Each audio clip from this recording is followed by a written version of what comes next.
lovely to meet you, Tim. Hi. Yes, nice to meet you, Sylvie. Thank you for being here and meeting me for this situation. I hope it's going to be a good thing. I'm sure it is. Do I have your permission to share this interview in whole and in part with other people on social media? Yeah, definitely. I would be more than happy to. Sylvie, could you please introduce yourself and tell us what you do? Yes. So my name is Silvie, as you have. Thank you for saying. I my title, what I call myself, is a learning expert. But when I talk to people, I usually say training and learning expert. My background is I come from a teacher's family, have a teacher's degrees, two of them, and have been working for and with and in adult learning since practically the beginning, since I finished university. And I just love figuring out what gets people thick, for that little spark when they learn something new, or what is the spark that gets them interested to actually get to learn something. Mhm. So I used to work in big corporates like the big Volvo and Ericsson and other companies in several countries in the world, or in mostly Europe. And about 2 years ago, I decided to start my own company, and I'm doing the same thing now for small and medium businesses. And that is all kinds of consulting, mentorship, and coaching, real coaching, um, for people who want to, experts who want to create their own courses and want to do the right course at the right time with the right topic in the right modality for the right people for the given results that they want to achieve, and also consulting HR and business leaders, mostly in companies where they do not have a learning and development department. And then we're working with learning strategies, how to help an organization become a learning organization, how to bring in lifelong learning into a company, because we can see very, very clearly that a company where learning is not part of work is going to struggle, to say the least. When I had the autonomy to learn what I wanted, I realized how much I love learning and how much independent learning I did even when I was in school, as long as it was something I wanted to know about. I love that. I love that, and we have that in common. Actually, my two teacher's degrees are two languages, as I usually say, English as a second language and Mhm. mathematics. And my mom was a teacher for grades 1 to 4, and I usually say I agree with you. There are some differences, but not all. And I usually just said when people ask, so why do you go and train to become an English as a second language teacher for secondary school or high school students, 14 to 18? I said, well, because when I say let's check the homework, I don't want to say and pick up a different color of pen. But that's approximately how I usually say that's the difference between the ages of learning. But you find the archetypes all over. What questions do you think we should be asking ourselves about transforming organizational culture le and leadership? For me, it is all about how can learning and development and leadership hold hands. I have gone from, if you had asked me about 2 years ago, I would have asked, how can leadership, if I'm asking a question as a leader, how can I support and be an ally, an ambassador for learning and development? I am shifting it to how can we be each other's supports, allies, each other's ambassadors? How can we connect, and where, and on in which areas? If you don't lead by example, a lot of that's not going to work. I agree. I couldn't agree more. It's the sentence you said, just fix these idiots. It has more layers of wrong than number of words in that sentence. Um, I would love to see the shift in more and more, and eventually, very soon, eventually, all companies where leadership doesn't look at learning and development as an order taker. First of all, don't come to me and tell me to fix people. People are not idiots. I cannot fix them. They can fix themselves. I can be like the Wizard of Oz. I can help them bring out the best. That's one of the reasons why I actually took, I don't know how many course certificates, and I'm a trained and certified coach, because I wanted to bring the coaching element into everything. The coaching, the style of questioning, the understanding the model of their world, even if I'm talking to an expert who is creating their own course, I'm talking to a leader who is giving me an order, fix these people, or deliver this course. 2 days course for every manager in the company in January in performance management. And then through questioning, it turned out that all we needed was an updated website. So, but and also what you are saying about leadership, it's very, very interesting you bring that up. In my train the trainer work, I actually am using the norming, storming, forming, performing, morning process, which is the typical leadership. It's part of a leadership course, right? This is how a group. These are the phases a group goes through, but these are the phases a class goes through as well. You are a leader, regardless if it's a 2 hours session you hold or a 2 days long program you do in one go. You are the leader. I loved how you are bringing attention to it too. It's definitely. And then when we talk about leadership and learning and development holding hand in hand, it is this mutual respect and understanding how mutually we put one and one together and we create a third one. It's not one requesting something from the leadership, requesting something from learning and development, and learning and development requesting something from leadership. It's not a bridge either that we need to build. I think it's completely like bringing the two sides together to be able to take the company further, to be able to make the change, to be able to do everything so that people have the chance to produce better, to feel better, to have higher engagement, to stay longer at the company. There is so much a good learning and development department can contribute to all kinds of HR KPIs, all kinds of areas in the bottom line. It's this realization, how can we work together for the better results? They're not just losing the productivity or the skill, they're losing the knowledge that either nobody knows they have or the other value they brought that is almost never made visible, but would be the informal side of that education and learning, provided the culture supports it, like that peer Yes. learning.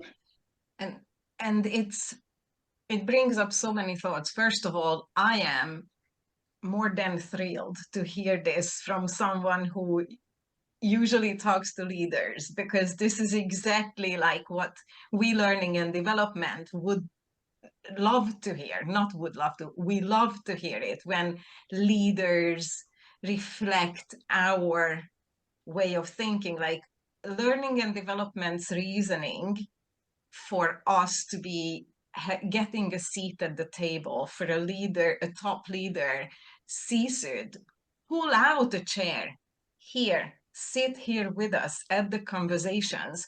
These are exactly the reasonings that you were just listing are why we are coming. This is why we need a seat at the table. And frankly, it's been quite a struggle. It felt quite like needing to convince people. I think many times it's because learning and development and HR in general has been observed as organizations who don't care about the business, who don't know anything about the business. They are the people. But I mean, a great HR department, a great learning and development department wants to know which business goals do we have, which business goals are most prioritized, which business goals can we contribute to, and all the things that you have listed up are exactly the steps up towards like a great course can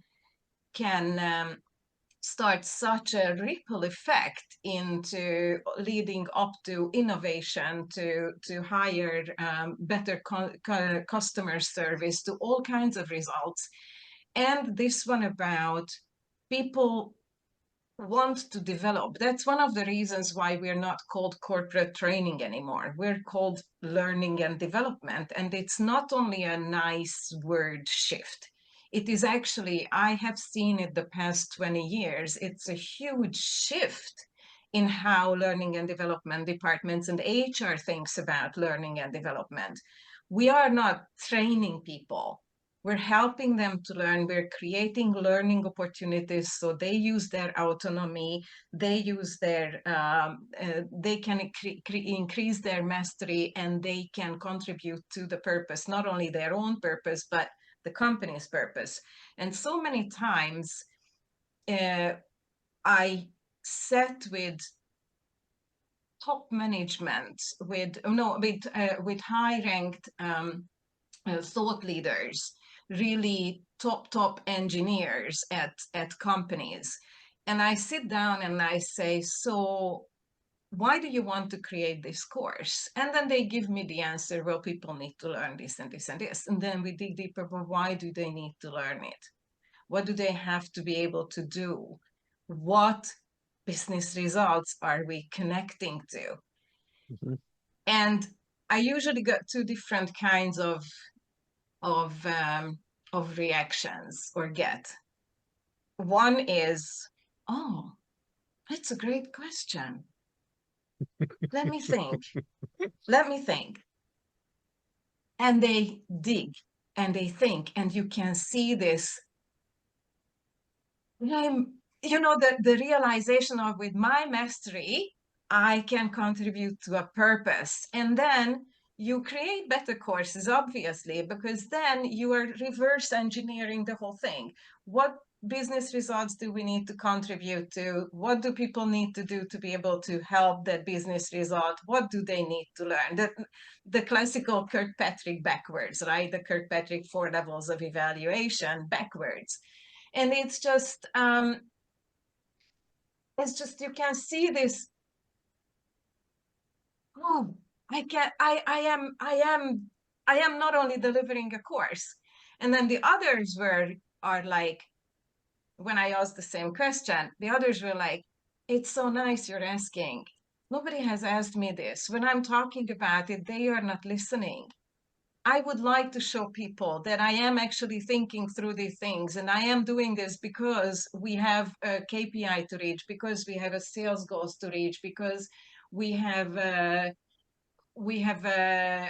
vision or a mission to contribute. So the other thing was that so we have then these engineers and these leaders, they create their courses and then they forget to tell the learner, this is why we are doing this. So when you go into a course and you write the course description and you go, the purpose of this training is, and then they give the trainer purpose, not the learner's purpose, or not, Mm. and just that tiny little shift makes a huge difference. One of my absolute favorite stories was a very high positioned, very respected expert who had been teaching a course for a while, and he loved it. He absolutely loved the course. The course was bringing really good results. And then I asked him to make a few shifts in how he is framing both the course, the day, and then some of the sessions, always in one level or another, referring to how the course or the program fits into the company's purpose, the business, the department's purpose, the project they are working on. And he was a bit reluctant, like he didn't get it, like this is everybody knows this. And then I just asked him, would you please try this for me, even to see. And he came back after two times he ran the course, and he says, I never really realized that this course was kind of anyway lifting or floating in the air. And now, when the first time I just said what we wrote, like I just read up the words or the sentences that we added into the transcript or into my manuscript, and I saw that people started to pick up their heads and there were some questions. So the next time I could bring it from inside, because I believe that this course is making this difference and leading us to even better results. And I brought it with my own wording. And Silvie, he says, the course just landed. Like we all felt that this is now a real brick in the road or a real building block. And yes, state the obvious, because maybe it's obvious, but it definitely helps with engagement during your program, with engagement during everything, to for people to see that there is a higher purpose, and they themselves can sharpen their own purpose so they can bring the mastery, even if there was, especially when it's not a choice to take this program or not, because sometimes you cannot choose what course you need to go to. Then it's even more important why you need to do this compliance course, why you need to do this program, even if you could figure it out yourselves. And learning and development cannot formulate it well by themselves. We need the conversation with the lead. We need the conversation with leadership. I want to share with you a list that I use with my English students specifically because it relates to this.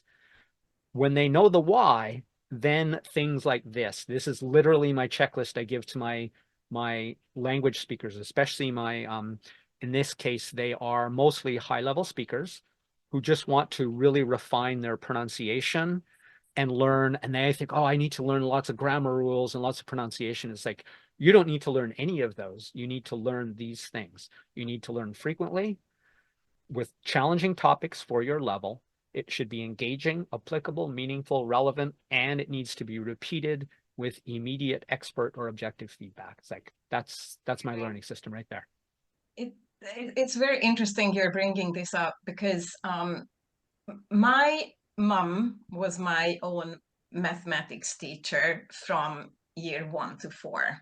It's a whole other story how you survive such a scenario, both as a mom and a daughter, but let's just stay with it. So she had the chance to teach us for 4 years. And I remember that every time she was teaching, we were doing an exercise or practicing something in addition or multiplication. It was, your mom is asking you to go to the shop and buy 2 liters of milk, three apples, and and it was always, she always started with the real life. How are you going to use mathematics in real life? That is, she was already back then in the 70s thinking about the why.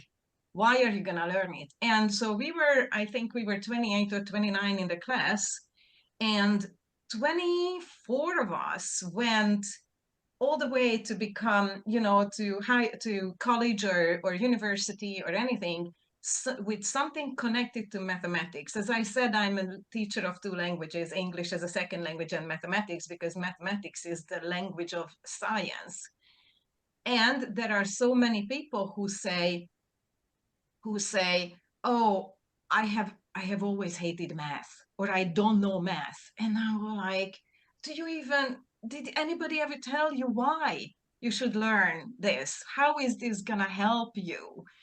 And because I was teaching a few years during university, and I remember that teaching English back then in Hungary, so I'm Hungarian, and teaching English back then in Hungary was not that difficult, because everybody wanted to start to understand, all my students wanted to start to understand what singers were singing. We had all the films dubbed, so there was no reason for that. But what were the singers singing in the favorite songs? And that's how I picked up English again. I gave up on English, and then I picked it up again for the same reason. There was a Forever Young, the song Forever Young. I wanted to know what it was, and somebody translated it to me, and they were like, so is that all? I just need to learn English and I will understand all the songs, because the Hungarian pop music was very political back then and very informative. So we learned a lot. So we were used to the fact that songs carry a lot of meaning. So we wanted to know what English songs were about. And so I think that even if it comes, like, it doesn't matter how young children or who you teach.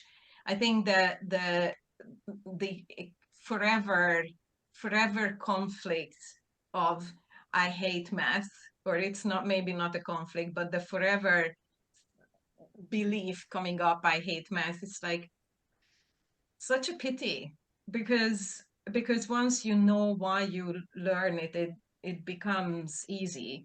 And then this actually, I am the kind of person who love grammar, and I understand what you are saying, that, oh, you don't need to learn all that, you need, I'm also working a lot with brain friendly learning, and I think that one of the greatest challenges for all kinds of learning and development courses, teaching second languages, is to find a balance for the different learners in your group. If you're teaching one-on-one, you pick it up, you see what makes them feel safe and secure. And for me, I like to stand on solid ground with grammar. So when I have a student like that, because sometimes I still teach second language, some second language, if I meet a student who loves this as well, then we just drawing, and then I can step back and see the whiteboard, the physical or the digital whiteboard, and it looks like a math equation, you know how you can. And so, but I think that's absolutely crucial for a trainer, a teacher, to feel and to understand and to hear between the lines. What is it that the students need for them to feel safe? And this psychological safety, another thing that we are bringing into learning originally from leadership, to create psychological safety in the room, whatever digital or physical room it is, so your learners feel safe enough to ask their questions, to make mistakes, to bring up the issues, and then also to see when it is that the learner is going towards perfectionism and doesn't dare to do whatever they are supposed to be doing or practicing before they have learned it all theoretically. So I think this is a lovely task we have already when we are creating learning strategies on the high level, designing the program flow, creating the context. and also running the program. Even if it is a recorded digital thing, you need to think about it. You need to be able to create the opportunities for everyone to feel as safe and as accepted as it's possible. And there are things for it. There are ways to do that. And just to add to your Japanese thing, yeah, just one thing. I have learned. I speak 3 languages, so I totally recognize this thinking in the language. That yeah, absolutely. Because then you're doing that's how you live your life in your native language. And even more than that, it's really what you're thinking in is meaning. Yeah. Because like I said, whether it's a pretty girl or a scary monster, you don't actually need words. It's the transcendence of the semantics of it. What are the most significant challenges you face in transforming organizational culture and leadership? It's like the answer would be the reverse of the previous answer. The thing that it is very difficult in some companies to truly connect leadership and learning and development. I was referring to it a little bit earlier. So many companies, we have the leadership. They know what goals we want to reach. They have the plan. The top leadership has the plan. Most of the time, they also know what capabilities, competencies we need in a company to reach that map or reach those goals. And we who work with learning and development, we know what to teach to have those capabilities and competencies, because most of a lot of that is not new recruits and new employees. It is developing existing workforce. We know what to teach. We also know how to teach it to the different target groups and in what. So we are good at creating good courses. And when people talk about, I have heard it so many times, even the Kirkpatricks are teaching it, that these are the 2 sides of the river, you need to bridge it. And I was referring to it a little bit earlier, that in my world it is not about bridging, because then you're still standing on the 2 different sides. And it was during the time I was once explaining it to someone, so all credits to the Kirkpatricks, because if I hadn't been talking about it, then I wouldn't have realized that you're still then on the 2 different sides. You need to bring these 2 sides together, and so we can teach the right things, or we can create the right courses and create the right curriculums and create the right learning strategies and everything. And then we are also getting feedback, and very many times when these 2 are not even bridged, and definitely not not connected, in a nice boat or whatever on the river, I don't care. It could be whatever. But when they are not connected, then we see that the results are not being reached. The people are not doing what we would like them to do. So something must be wrong with the course. Mhm. But most of the times, that is the biggest mistake, to go ahead and change your course or throw out that course and start a new course. What many companies fail to check is the connection between learning and development and the line management, or if you work in agile, it's the product management, or whoever who can influence the learner's life before and after the course. What I mean is that the course may have been perfect. The skills that they have learned are exactly the skills they need to learn. But they come back and they cannot put it into practice because they learned the skills a half a year before the system was in place, because they learned the skills but nobody is listening to them, because they learned the skills but they have to take care of a backlog of this much before they can actually start to practice the skills. I mean, you're hearing all the issues, yes? So learning and development and leadership connecting on as high as possible so that the changes can be rolled out, and also even on the direct manager level, so the direct managers actively help the learner to put the skills into practice, and even following up, even just asking once a month in their one-on-ones, if they have one-on-ones every week, every other week, once a month, just ask, hey, you were at that course and these are the skills you were gonna, and these are the changes you were gonna make. How is that going? And what is the next step? Just bring this coaching attitude as a leader, but be knowledgeable, not only aware, but be knowledgeable of what courses your people are going to and why.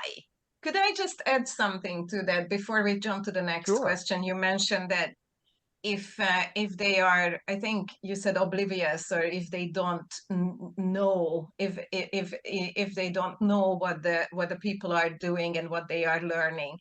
But I think many leaders, they do know. They Hmm. just either don't have the time because they have so little time to follow up with people, so they focus on the to-do list or the Hmm. conflicts that are going on, because that's like the immediate, the urgent problems. But then we come back again to leadership. What's important? This is also important. And also, I think many times leaders just go, well, obviously they have been to a course, so they are doing what they are supposed to do. So I think it's just a bit more attention. And again, if we tell the leaders why, let's go back to that. If we tell the leaders why, I believe that it's going to be easier for them to make the time and the energy to bring this all together, to be able to create great changes. For anybody who's not actually intentionally just stealing from the company, dollars a year in savings for thousands or tens of thousands of dollars in turnover costs. And it's because the narrative brought out by being concerned about these trivial expenses are fundamentally saying, we don't trust you and we don't think you're competent without being micromanaged in Yeah, things that are, like I said, one more thing on the plate. So yeah. I hear you there. And also, it is very surprising, because surprising for a lot of leaders and HR, that I actually bring that into the conversation when it comes to learning and development.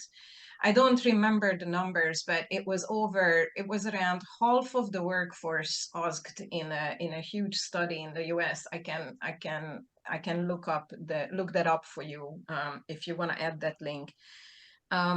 The people were asked, do you develop yourself continuously on your job? Yes. And then half of the people who were asked, they don't get the courses or the development opportunities from their company.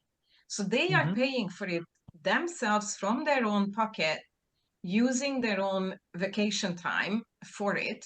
So I'm asking, how motivated are they to stay at the company?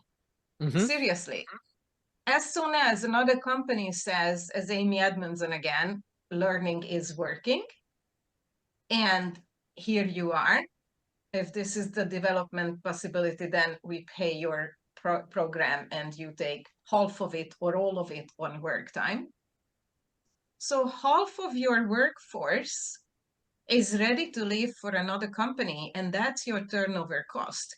I was just creating an impact report for together with a coach, with a leadership coach at a organization which is stately run. So they still have a bottom line, but it's a different kind of thing than a profit driven company. And we didn't have a lot of data, but we knew from an interview that two people decided that they are not leaving. One was the coachee, and one was the coachee's direct report, that they are not going to hand in their resignation and they are not leaving. Two people. With that two people not costing turnover cost, the company earned or earned back the price of the coaching manifolds. And we didn't even have more data, just this. Yeah. But I mean, that's what it takes, right? I've seen different figures, but most of them seem to say the cost of replacing, especially an experienced employee, is usually at least 50 to 100% of their annual wages. Could you describe a recent situation where you felt that a leader could have benefited from additional training in culture building, leadership, or both? I'll break it down, and I'm still working on making these questions tighter. No, I think it's a great question because it gives me a lot of things to think about, but I have so many things coming in mind that I just would like to give you one example. Could you describe a recent situation where you felt that a leader could have benefited from additional training in culture building, leadership, or both? Yes, I definitely could. Problem why I'm thinking so much is because I am so snowed in, as the Swedes say, in the connection of culture building, leadership training for the sake of the company. So I am more thinking of the points that come to me. I'm seeing a lot of possibilities for improvement around me. I'm seeing a lot of failures as well right now in this area. And I can also see that leaders make decisions that could be made in a different way if we considered culture and leadership, but they are making the decisions to save their company right now. What I am thinking now when you are saying it, and I'm not sure if I'm answering the question, but what I am thinking now is, do these leaders really know what risk they take by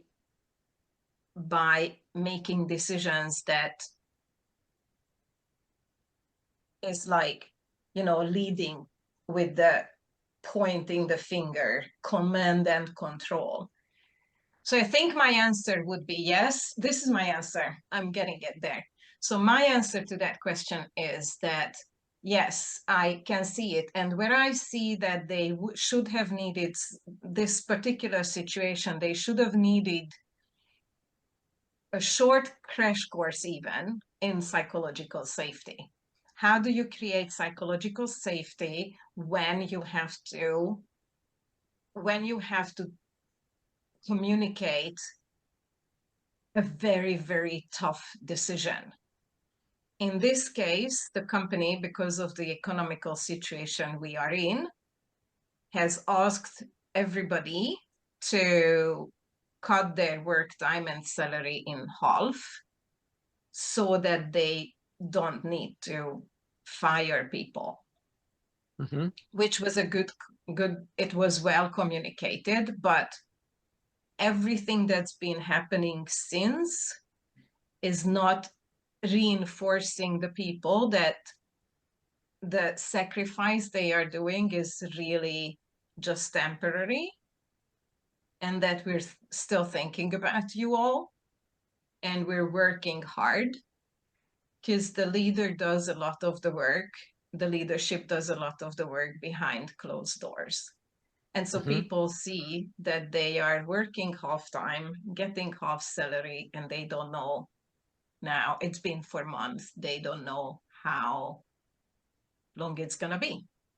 Right. And what comes to my mind there, and that is, it is extremely dangerous from a cultural and retention point of view to not include at least some people who are part of the rank and file, for lack of a better word, in that sort of thing. And simply what you just said to me, it's temporary, we're all working hard. Here's what's happening. We really appreciate this. This will help us all succeed better. And as cost-free as saying, look, we recognize it's been 4 months.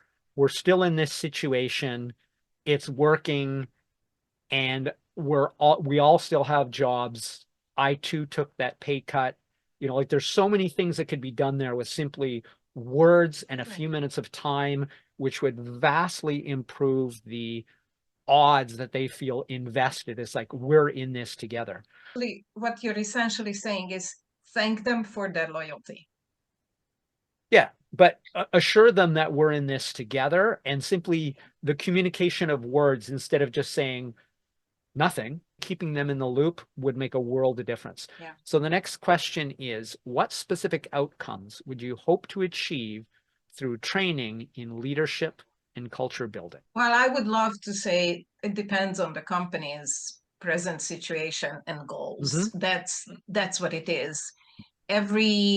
This is the question that you're asking is always the first question I am asking when I am working with anyone on their program, coaching program, training program, learning strategy, development strategy, competence building strategy, especially now with AI. Oh my goodness, oh, we need AI. What do you need it for?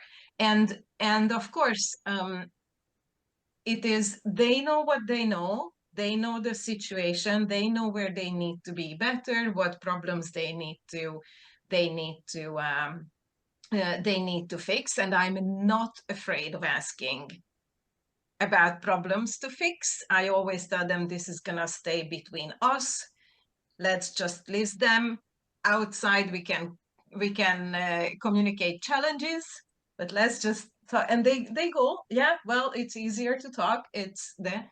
But this always depends on the company's present situation. I agree. But this question has to be asked, and it has to be the central focus, and needs to come back to it all the time. Right. I'm gonna summarize that in 3 words and tell me if this is what you mean. What's your problem? What are the problems we need to fix? Yes. Nice. And then what are the areas that you want to improve on as well? Because obviously that's absolutely needed, unless you want to create a very depressing course or learning strategy. But yes, build on the strength, and then you've got the dopamine and all the things that needed to fix the problems. Agreed. Yes. They're primed and in a better position to find a company that will reward them for that extra effort. And then a company who then finally is going to help them develop and appreciate the fact that they are developing themselves. This is what I love about conversations like this, because you pointing at, well, they are ready to leave, and the company who is ready for them to take them in on a higher position, and I am coming into it, and that the company who is also going to give them the opportunity to develop internally. So yeah. That's when leadership thinking and learning and development thinking meets. Nice. Look at us walking the talk. In your opinion, what are the key skills and competencies that leaders need to create a thriving organizational culture? A big heart, meaning empathy, definitely. Decisiveness, always thinking about both the company and the individuals, and openness or humbleness. I don't know which one suits which culture and which company, but it needs to be a leader who gives the stage to the people who actually may be better and know better. Like, I think a lot of leaders fall into the trap of believing that they need to know best. Some of them they believe they know best, but I think most of the leaders go to burnout and make bad decisions because they believe that the expectation is that they know best. And the expectation is not that. The expectation on a good leader is to show the direction, explain the why, care about the people, and remove the obstacles. And also make it okay to try, test, voice your concerns. Again, psychological safety. Right. So be the leader who creates the certainty, creates the safety, the feeling of safety. And also please be the leader who is human. If you have a bad day and it is really bad, then we want to know about it, because not all of our issues needs to be handled today. Like Mm-hmm. if you have a hard time, tell me, and then I will only come to you with the most burning, the biggest, the real risk issue. And I will put a few other things to 2 weeks later or 3 weeks later. Right. I love that. You're the first person to actually just sort of give a list. Now, empathy has shown up in almost everybody's response to this, which is great. The fact that you're talking about decisiveness, considering the employees, and the word I used for you were talking about them sort of checking their ego a little bit. I just said a big heart, empathy, decisiveness while considering the company and the employees, and humility. Absolutely. Great. Love that. Okay, now we're crushing it. So the next one is, what is the ideal duration for a comprehensive course on transforming organizational culture, leadership, or both? It depends where you're coming from and where you want to go and Mm-hmm. who your people are. Um, what I can tell you is that no matter how long or short the course is or program is, remember to follow up with the people 3 to 6 months after the program, depending on, 3 to 6 months is depends on what happened before, and also a year after. But for that to be able to see real results, make sure that you analyze the needs and you set the goals already measurable before you even start designing the program. Because there is no point in, not much point in following up 9 months later and a year later. So 6 to 9 months later, you follow up the skills changes and what's happening. A year later, you follow up on the organizational level, has any KPIs, has any engagement scores, have any innovation happened, has any, how is the turnover, everything else like that. But make sure you collect the data before the course, before the program. So yeah, that's what I would say. What we are seeing now as course developers is that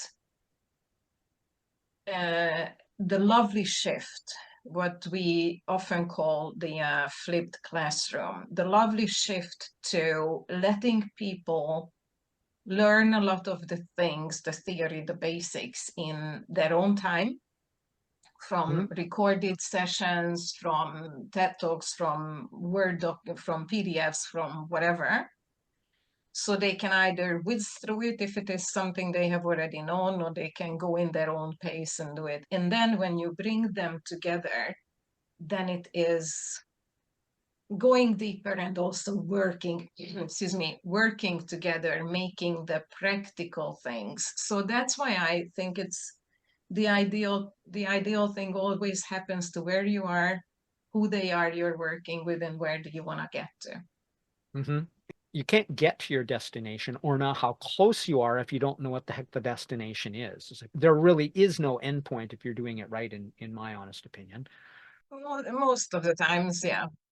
The end, and you can only measure that if you know where you started from. That's That's one of the greatest challenges, because previously when we had all these employee surveys once a year, the same 60, 70 questions, then if somebody came to me after they had run a leadership or a culture change program, can we measure the impact? Okay, we just reached back to one of the earlier surveys, but now when we are getting the temperature meters, the very short little 5, 6 questions once in a while, then it is giving us a lot more realistic picture Mhm. of what's going on in the organization, and they may not have asked the questions we needed them to ask for us to be able to see the trajectory. So yes, we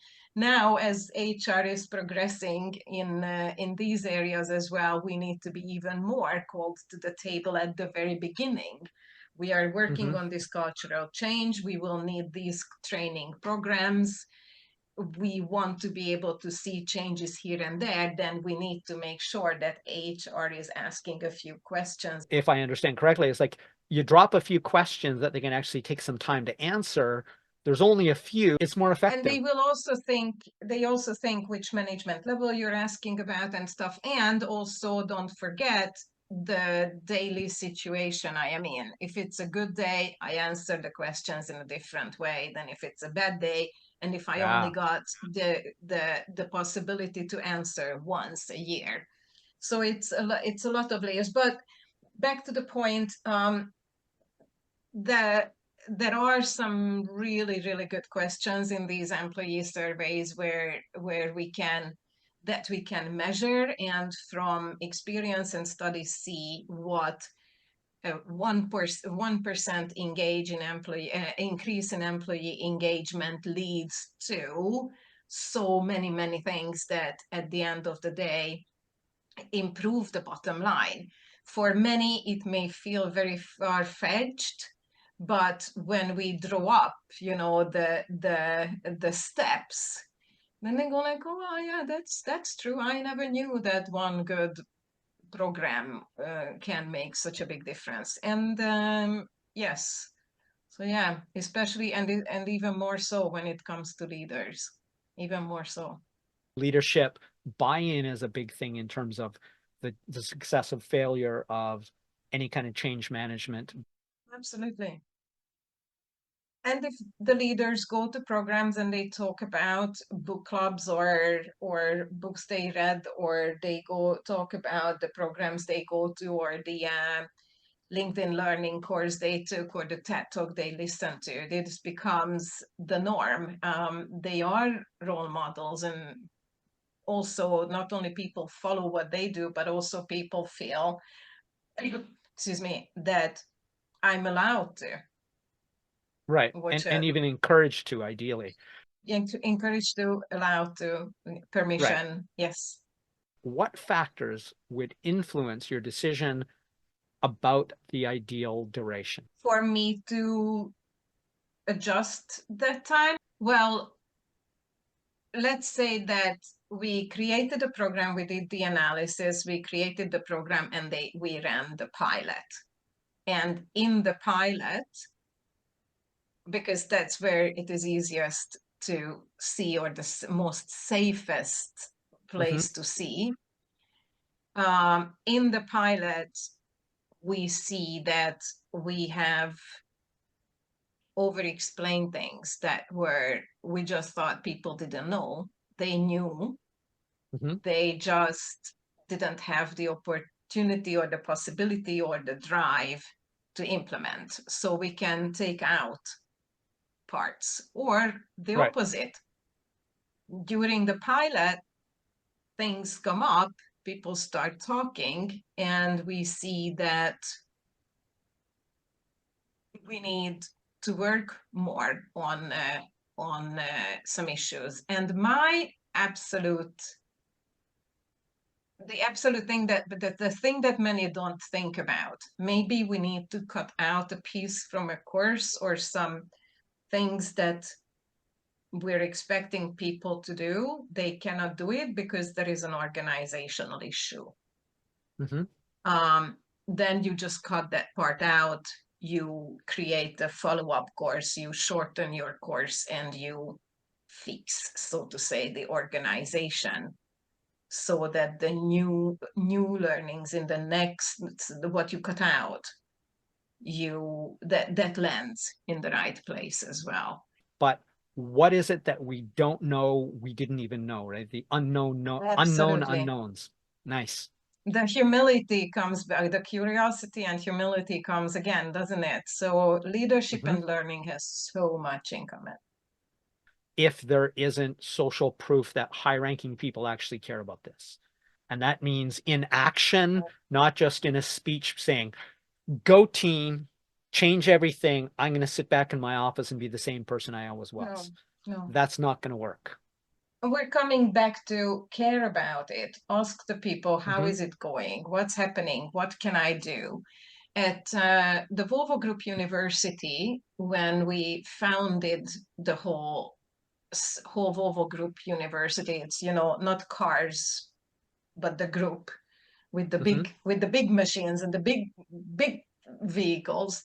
We created a three questions, a list of three questions, 3 or 4 questions, something like that, that we asked the learner to take to the conversation with their manager before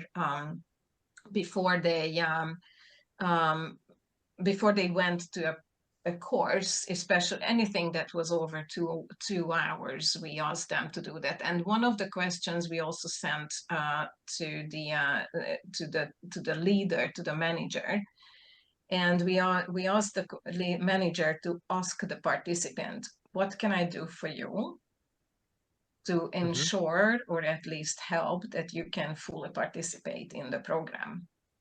Nice. And we prepared the learners to be prepared that, for example, the answer could be, because you needed to help them, and we prepared the managers too, that these may be some of the answers, like, give me permission not to have to look at my inbox during the program, or So, take off a project of my shoulder.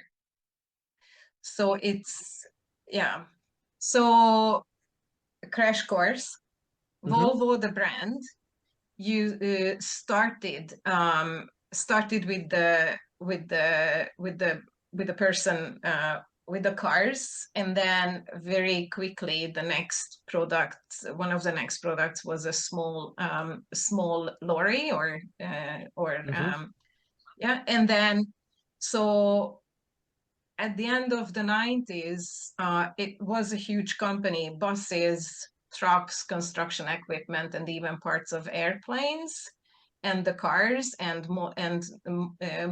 boat motors, or boat engines, or boat Mm-hmm. motors and boat engines. And at the end of the 90s, Volvo Cars was sold to Ford, and the Volvo Group remained all the large vehicles. And actually, Mack Trucks is part of the Volvo Group, for example. Renault Trucks is part of the Interesting. Volvo Group as well. And Prevost is part of the Volvo Group. We had yeah. Oh no, is that not? There is a Canadian bus production company that is also part of the Volvo Group. I forgot. So, so Volvo Group and Volvo Cars is sharing the brand. So Mm-hmm. there is a company, there is a holding called the Volvo Trademark Holding, and that's what the brand is. But Mm-hmm. now you open your there is the Japanese. Oh my God, wanted to say it very quickly, but there are 2 Japanese brands as well that's part of the Volvo Group. Interesting. This probably will not be part of the interview, but here you go. Yes, huge. I will include things that are interesting and unexpected for the reasons we talked about. That's dopamine releases. That's interesting to me. Okay, Therefore, good. it's at least interesting to people like me, which might be an unusual I think, group yeah. anyway. Yes, So, so that's, and then the other part is now called Volvo Car Group. Yeah. Now people are gonna see a lot more Volvo trucks and Volvo buses and in construction and construction equipment with the same Volvo logo. Oh, really? Interesting. Right. So the Volvo stock is Volvo Groups now. Volvo Cars has been introduced to the stock market only, was introduced to the stock market only 2.5 years ago or so. Yeah. Interesting. It's a lot more intricate connections and things, yeah, than one would think. But Which formats or delivery methods would be most effective for the kind of training we've talked about? Yes, so this is going to be a very general answer because Of course. this is what I do. This is why we are doing needs analysis very, very thoroughly and design. Right. I know people just usually just sit down with their PowerPoint or a video script, and or rather they start to create a PowerPoint and then they teach what they think. But when you flip it and you do a very, very thorough needs analysis, and then you design your program based on the results of the needs analysis and the goals and the metrics that you want to measure after the course, then the design is gonna fall in. And if we are thinking about change management, culture change, leadership programs, definitely include practice in the group, role plays, create together, and for sure include leaders applying it with their own team and reporting back how it went. Mm-hmm. So the format needs to be something, if you want to do it really effectively and efficiently, it needs to be something that they can and have to apply. The format needs to help that they can and have to apply what they have learned right the next day back on the job. That helps with the dopamine, that helps with the serotonin, the connection, the everything. It helps with learning, it helps with engagement, it helps everything. And it's true for most, if not all, of the courses that I can think of. It's just the difference is how much preparatory work do they need to do before they are ready to do some application in the class or outside the class. But apply, and ask them to report back, because usually these programs are not a one-off, but they are, we meet now and then we meet in 2 weeks time or 1 month or whatever, and then have a connection, be available as the mentor or the teacher or somebody who is your sponsor, whoever who they can come back to and ask if they got stuck or something that didn't work, so they feel the psychological safety that it's okay. And like, if you can't use it, it's useless.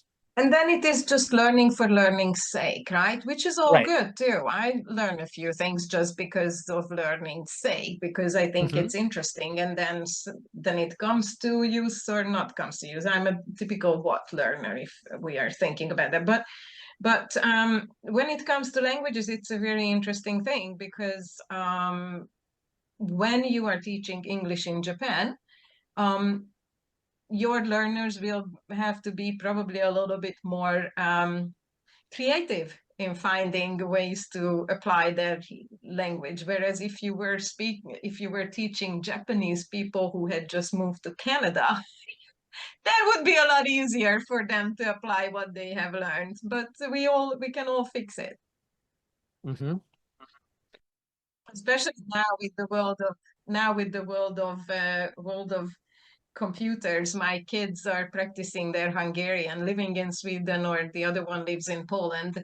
They use their Hungarian with the people they play with. They just pay attention to who speaks Hungarian, and then they switch to Hungarian. You don't need to be in Hungary. What things would determine the value of organizational culture and leadership training. The change you see in the people you lead. Nice. As a leader going to take one of these programs, the way to see the impact is what's happening in the organization. Because, yeah, some people say it's very difficult to measure impact of leadership and culture change programs. It is not easy. It is not as easy as measuring the impact of a sales course, right? Or a mechanic, how to tighten the bolts, you know. You can measure that quite quickly. Ideally, how often should this training take place? We're asking really, really difficult questions to answer with others, something else than it depends. And again, you know that my answer is it depends, and that's why we need. And I'm happy to hear you say that, because yeah, with, like I said, I get one answer or another, something definitive saying when I do training, this is the frequency I use and it works, or it depends. right. And right. And I think the difference in answer is that if you're talking to somebody whose company is about delivering a leadership training or leadership trainings or change management trainings, they have their program, they go in, they know what kind of company needs what, when, and how often, and repeated. Right. My job is the learning expertise. My job comes a little bit before. So I have some people I work together with who deliver different kinds of courses, and I go in and help leadership or help HR do the needs analysis, and I can see, okay, for this change to happen, we will need this course, and we will need it, or this program, and we will need to repeat it again and again, or in different layers. I have just worked with a grocery store chain here, and we have done a program to help learn. We created a whole new setup for onboarding the people who sell behind the counter, and we needed a little bit of a crash course, a mini session, something to prepare leadership that this is now shifting. We will need some mentors to help the new people coming in. And then we just realized that we need to repeat that now, and we need to do it in a different way for a different level of people. So it's very contextual. Again, happens, where are you now? Where do you want to go? And who are the ones who are going to take you there? What do they need? Without the context and the intention, it's at best, it could be a sloppy guess. And like I said, are we talking about, we're talking about something running out of somebody's nose, or how to lead a company? Run means run, but there's so much more behind that, depending on the context and intention. And going back to your question, how often do you repeat teaching? You do not teach them all the possible meanings or ways of using or context of using the word run at the beginning. You teach the first version. I'm running in the street, or he's running in the street, or I run 5 days a week, or I have never run 10 kilometers, or whatever. And then you add another or one or two meaning of the word run, physical things. And then you add the running the company. So it's like, even with such a one little thing in language, you go back and you revisit, because where they are and where they want to be and who they are in the moment is changing. So your training needs to adjust. And that's when you benefit a lot from having a learning and development department who is paying attention to what's going on in the business, who is connected, who is not an order taker, who is allowed to be there and observe and see the data that's coming out of people analytics, that's coming out of finance. It's like, let them be involved, ask them, pull out the chair at the table so they can come and say, so that it's not going to be a fix, let's run this program again, or let's revive it, or let's do whatever again, or now, or start, or adjust, because we need it, because that's going to help us not to run into issues. They can understand it rather than memorizing it. You have a whole lot less memorizing to do when you actually have a meaningful context to drop it into. It's almost hard not to remember it. And you don't spend your time Exactly. just repeating it and meaninglessly translating again, which is, again, kind of a waste of Yeah. time compared to just knowing what it means and choosing the target language to say it in. And that reflected back to corporate life is, you know, run the program that is not, that they can use immediately. So it's like what you're Yes. talking about is like, there is a need. It's the perfect time to teach them the word running. I'm running the, or teach them the meaning, that meaning of run, as in run the marketing department. And you also know, okay, with that may, so you can also prepare them by teaching, but don't teach it so much earlier that they will forget. Which types of between session support would be most beneficial? So other than the obvious that the trainer is available, as that we have already mentioned or talked about, the trainer or an expert is available. The one thing that worked, there was a course that worked really well, was we were working with a course for HR people to yeah, HR in management teams or something like that. It was a really good course, and there we have created study groups, and because we made sure that the study groups were very well mixed in very many levels, we knew what issues may come up. It was 3 parts, so they were essentially meeting to, they were each other's support in between and after the course as well. So we asked them to meet, we gave them a few questions to discuss and support each other.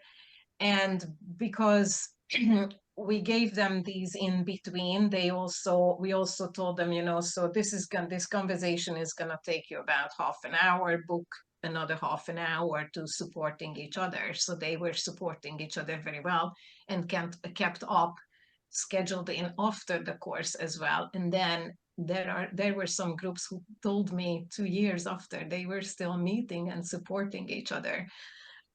I Brings know, tears to a isn't teacher's that? eye when that happens, doesn't I it? was like, do you think I will remember that for the rest of my life? Yes, I will. Damn right. Yes, I will. Right. So yeah, so it's it's these two. And of course, a list of resources for the kind of learners who like to do research, for sure. If you're running a leadership change program in healthcare, most of the healthcare leaders or doctors, their go-to way to learn is doing research.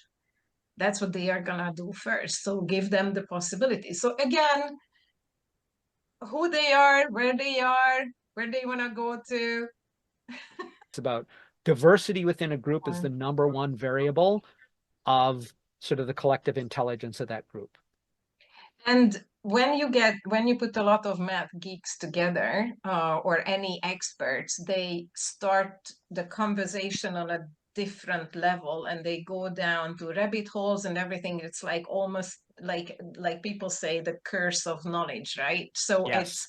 it's very easy when you get finally you get with your people, oh, so the problem and the deliverables becomes secondary, thirdary, because we can geek out, and then it becomes too complex and too complicated, and the result is Right. not coming. I think that's also something, and these are the things that many people can go ahead and write a really good program, and a lot of things, there is a reason why learning expertise is a profession, because these Hmm. are the things that we bring in that is going to make that shift.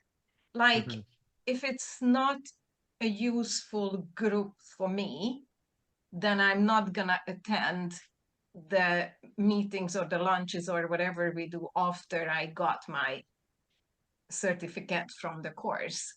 If Right. the group was put together in the right way, then it's gonna continue and it's gonna serve me and it's gonna be lifelong learning, lifelong connections. You don't know what. Yeah. T-shaped personalities, the idea, or Yeah, it's T-shaped good. learning. Isn't that? Yeah.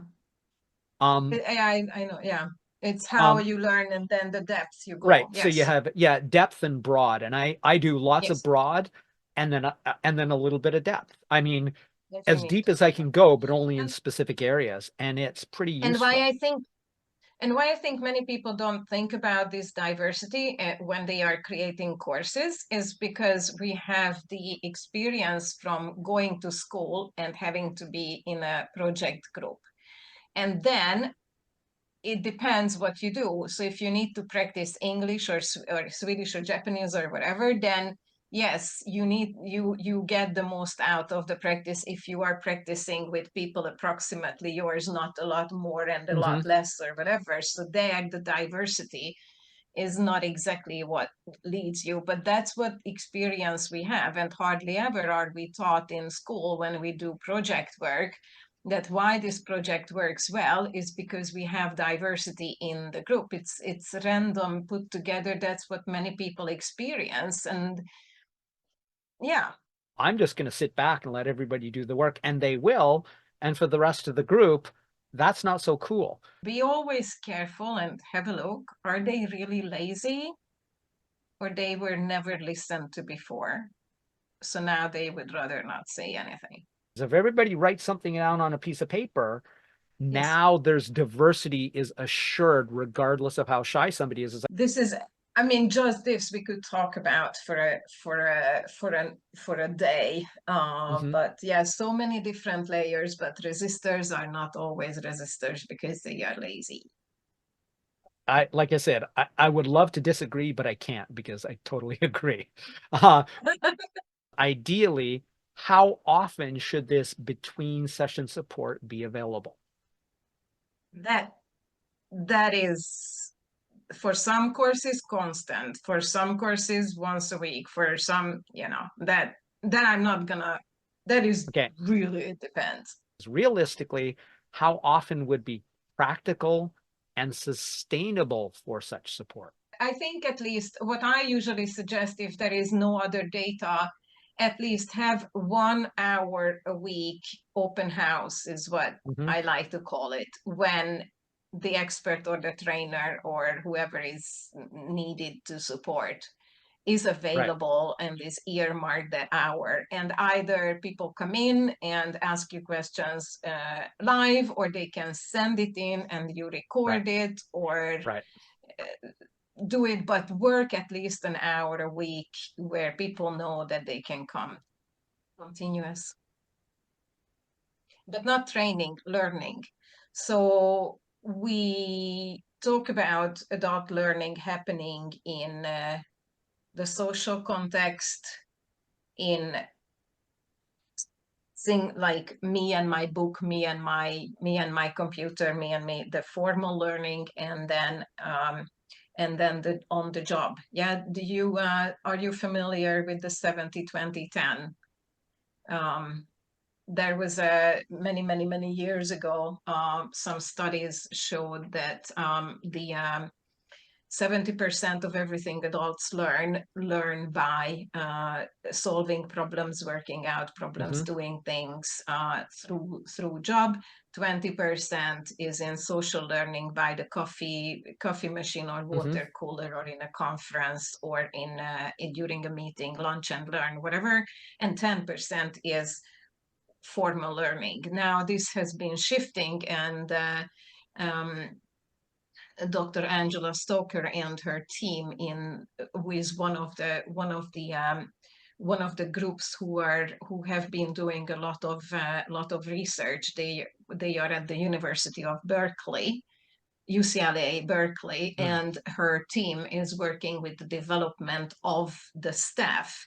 And they have seen that they and others have seen that these numbers are shifting based on, especially based on the topic you're teaching, like engineers, finance, et cetera, IT, etc. And even the organization 70-20-10 is now saying that these are just the labels now. These are not the percentages. So just to wrap up this part, so Angela and her team is calling it now the you, me, we learning. You are teaching me, me is I am learning on my own formal learning. And so the you is the availability of the courses from the organization. Me is when I am working and doing and solving the problem, and we is the social learning. So for me, when you are asking how often and what is the ideal availability of these courses or programs to trainings to run, I like to turn it around.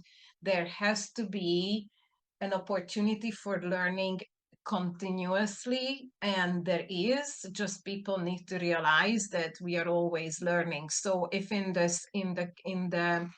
the context of leadership and change management, a great leadership team learns from each other practically during every leadership meeting.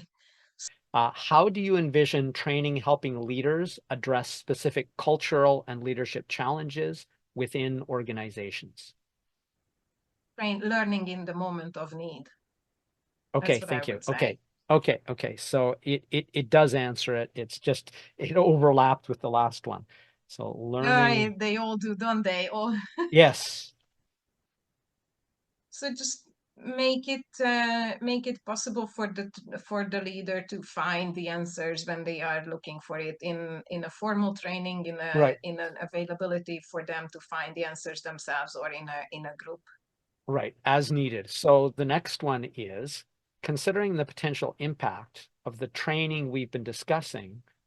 If it were a course, what pricing model do you think would be most appealing or appropriate? Because I am not a course provider in say, I'm just thinking about the clients that I work with, and we would love a retainer thing, but usually with the one time, like we pay for it, you deliver, we pay for it, you deliver. And that is one of the reasons why it's very difficult for a course provider to follow up 6 to 9 months, a year later. Right. With an But you can include that in the price, because in fact, what you're talking about, but yeah, it's still difficult because you are not present anymore. So it is right. difficult to, even if it's included, to actually make it happen. Right. And there's some sticker shock because it's like, this is the inclusive course. That could be a large number. And then they're going, well, this is so much. It's like, yeah, but I'm training X dozens or hundreds of people over this many hours or months. That's not going to be a small number. So the second part to this was same question.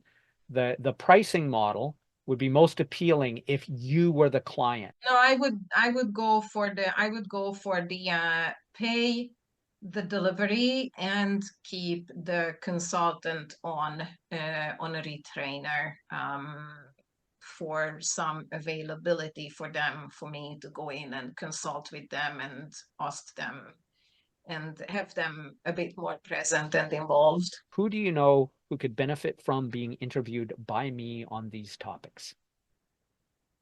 Liz Ryder.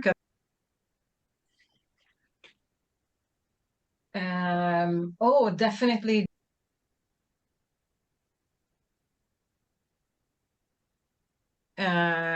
Probably. That's wonderful. Thank you very much. I especially appreciate a list of more than one person. Who do you know who's looking for guests who could speak on these topics? Yeah, unfortunately, I can't answer that, but I am gonna go to Event Raptor tomorrow. What questions, if any, do you have about the topics we've talked about? I was very invested in what we have discussed. I was more present to what we talked about, and so no question like that is coming up to mind. But if it No problem. comes, I will let you know. Awesome. Yeah. Please do. Final one. Yes. Oh, there is one more. This is the final one. And that is, how could I make this interview better? Keep us a bit more to the topic, I think. I think especially because I'm also a language teacher from the start, I think we had a very easy time to go off to different classrooms and different experience. As enjoyable as it was, probably if you don't want to run it 2.5 hours, then